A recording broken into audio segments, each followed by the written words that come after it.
Hey guys, this is Jim with Straight Up San Diego and Buche Realty. Now, I'm not going to read to you from this law dictionary.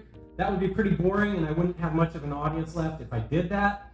But what I am going to try to do for you today is break down as simply as possible the question of what is a lis pendens? Now, a lis pendens is just a fancy term for what the California Code of Civil Procedure calls a notice of pendency of action. It's 405.20 for those of you who really want to know. In short, though, it's a recorded notice that tells the world that there's a pending lawsuit related to the property, and that lawsuit could affect title or the rights to the property. Some examples that come to mind could be boundary disputes, HOA suits against the property for unpaid fines, a foreclosure, or some kind of contract dispute relating to the property.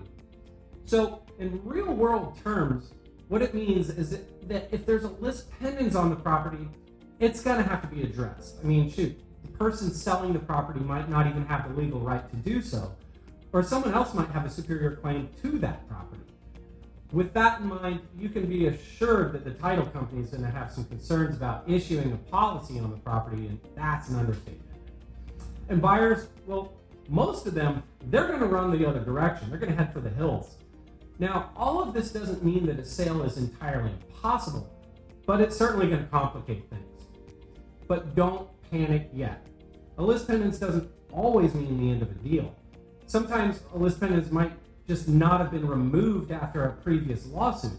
It could have been an oversight, and that does happen.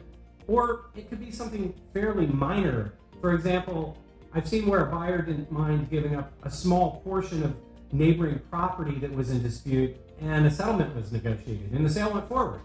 So one way or another, though, the lis pendens is going to have to be addressed before a sale actually happens. Now, there's another side of lis pendens that people sometimes have to deal with, and you may have heard of this. No surprise, but there are some pretty unsavory characters out there who might use a lis pendens for nefarious reasons. And I really wanted to use the word nefarious, so I got that in there. In any case, a lis pendens can cloud title even if the person filing it doesn't have a legal right to do so. Thankfully, though, there are some pretty severe penalties for filing a lis pendens wrongfully, but that doesn't mean it doesn't happen.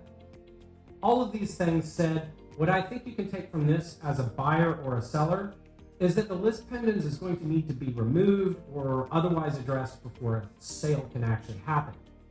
So talk with your title company, talk with your realtor, and get an attorney to figure out what the best course of action is for you in your circumstances.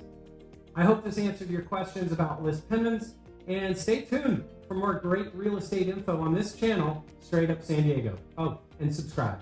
See you next time.